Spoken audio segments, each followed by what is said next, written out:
साईराम। क्या आपने भी यह महसूस किया है कि जब भी हम ध्यान में बैठने का निर्णय लेते हैं उसी समय कान खुजलाना लगता है, उधर कुत्ते के भौंकने का आवाज सुनाई देता है, ऐसा लगता है कि पैर को पसारना है क्योंकि दर्द कर रहा है, पसीना छूटने लगता है।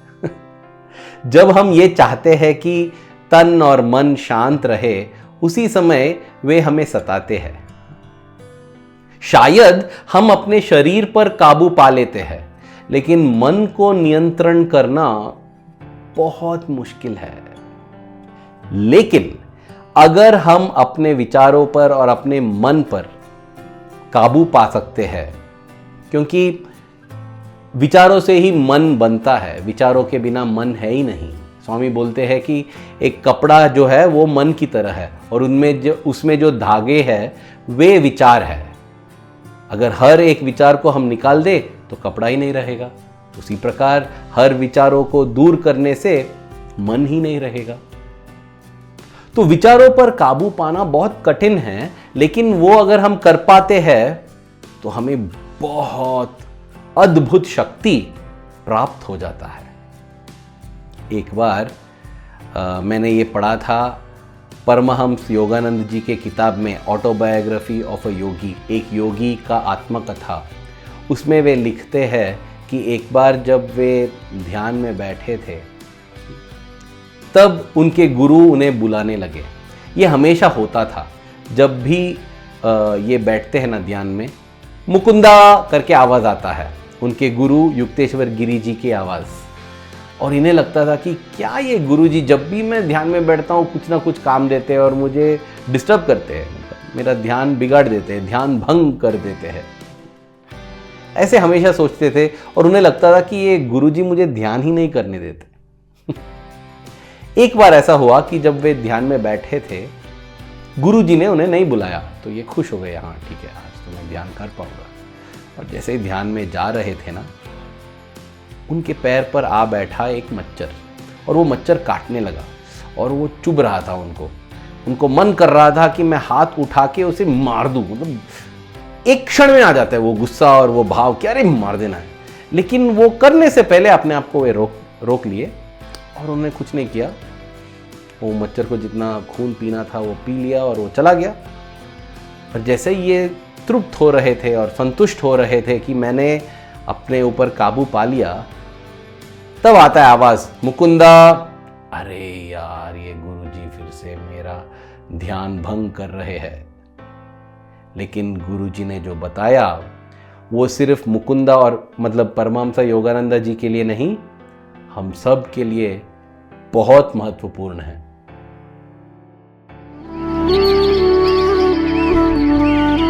प्रेम स्वरूप लारा।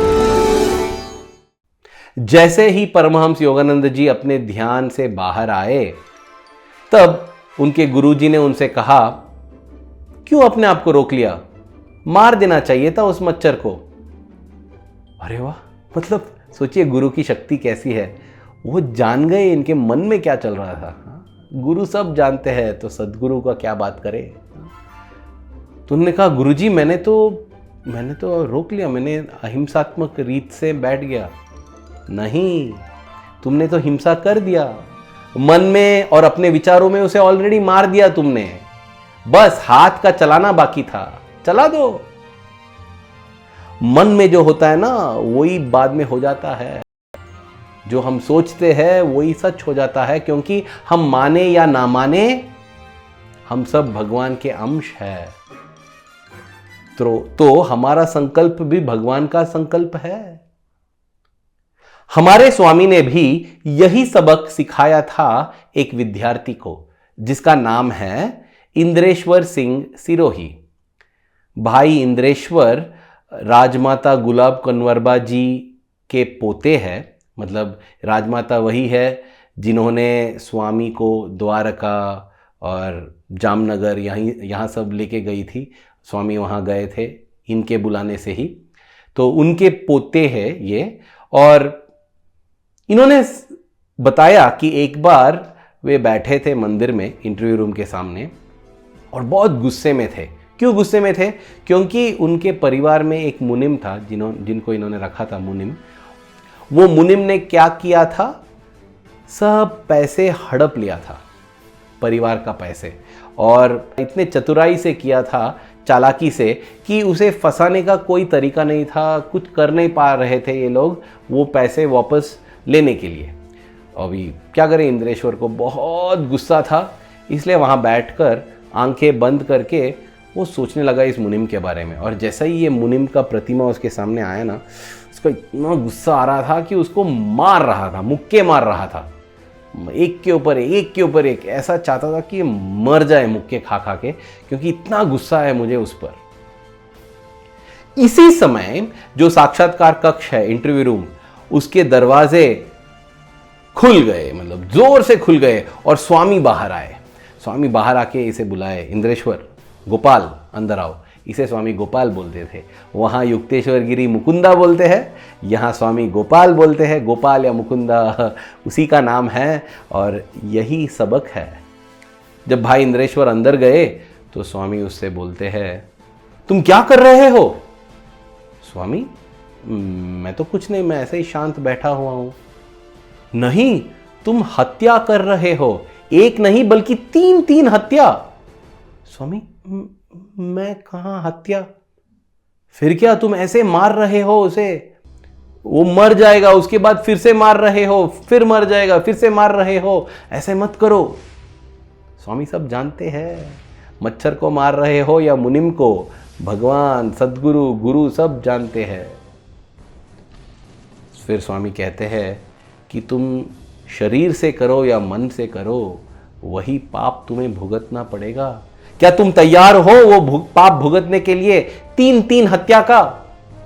स्वामी, माफ कर दीजिए स्वामी। नहीं। तब स्वामी कहते हैं, ठीक है, मैं समझ सकता हूं तुम्हें इतना गुस्सा क्यों है। अभी भाई इंद्रेश्वर ने इसके बारे में स्वामी से भी चर्चा किया था, मतलब चिट्ठी के रूप में। वो चिट्ठी लिख के दिए थे स्वामी को कि स्वामी ये सब किया है इस मुनिम ने, लेकिन स्वामी ने कुछ नहीं किया था, इसलिए ये इस बात को अपने हाथों में ले लिया था। और स्वामी ने यही समझाया कि तुमने अपने हाथों में ले लिया ना ये बात, ठीक है, ले लो। तुम उसे मारना चाहते हो ना, मारो, ठीक है। और इंद्रेश्वर जी पूछते हैं कि स्वामी मारो मतलब? हाँ, आंखें बंद करो और मारो जितना मारना है उसे। अब भाई इंद्रेश्वर तो खुश हो गए, स्वामी ही आज्ञा दे रहे हैं कि मारो जितना मारना है, तो इन्होंने आंख बंद किया और सोचने लगे कि मैं अब मारूंगा उस मुनिम को। उस समय स्वामी ने अपने हाथ इनके सर पर रखा, तो एक क्षण में, अभी एक पहाड़ के ऊपर थे इंद्रेश्वर जी, और पहाड़ के नीचे समुंदर है, लहरें आ रहे हैं, चट्टाने हैं वहाँ पर, और ये चट्टाने बहुत शार्प है, मतलब कोई उस पर गिरेगा तो मर ही जाएगा। और ये पहाड़ के ऊपर है इंद्रेश्वर और ये मुनिम, और इंद्रेश्वर जाते हैं और इस मुनिम को जोर से मुक्का मारते हैं, तो ये पहाड़ से गिर रहा है नीचे लहरों की तरफ। उस समय इंद्रेश्वर देखते हैं कि इस मुनिम के हाथ में एक छोटा सा बच्चा है। अरे, मासूम बच्चा। जब इसको देखते हैं ना तो उन्हें लगता है कि अरे, इस बच्चे को कुछ नहीं होना चाहिए। तुरंत आगे बढ़ के पकड़ते हैं मुनिम को और मदद करते हैं इसे ऊपर आने के लिए। बहुत परिश्रम करना पड़ता है, बहुत कठिन परिश्रम करके इसे खींचते हैं और ऊपर लाते हैं।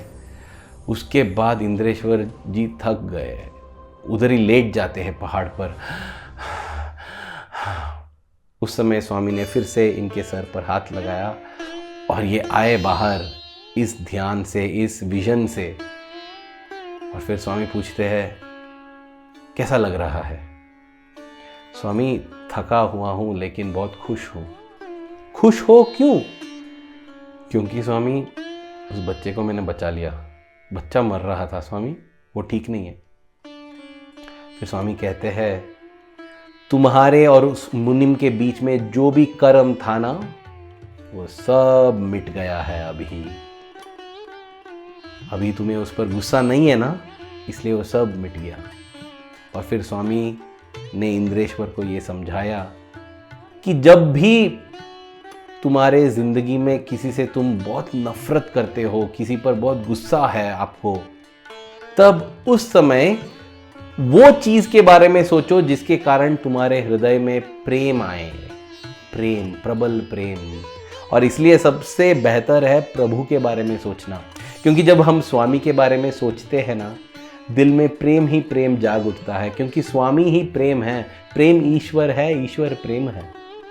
और स्वामी ने फिर कहा कि जब वो प्रेम बाहर निकल रहा है ना, हृदय से फूट फूट के निकल रहा है वो प्रेम, उस प्रेम में उस आदमी या उस चीज को लाओ जिस पर तुम्हें घृणा है या नफरत है या गुस्सा है, और तुम्हारा गुस्सा ठंडा हो जाएगा, तुम शांत हो जाओगे, और उसी क्षण तुम्हारे और उस आदमी के बीच में जो भी कर्म था उसका विमोचन हो जाएगा, तुम पाप मुक्त हो जाओगे। यही है विचारों की शक्ति। लेकिन विचारों की शक्ति बढ़ जाती है जब उसमें प्रेम भरा रहता है। इसलिए स्वामी हमेशा हम सभी को कहते थे, प्रेम स्वरूपो, प्रेम स्वरूपो। मैं भगवान से बस इतना प्रार्थना करना चाहता हूँ कि स्वामी हम अपने मन पर काबू रख सके या नहीं, दिल में तो प्रेम जरूर होना चाहिए स्वामी, और आपके प्रति इस दिल में जो प्रेम है ना, वो हर क्षण बढ़ते ही रहना चाहिए। धन्यवाद। साई राम।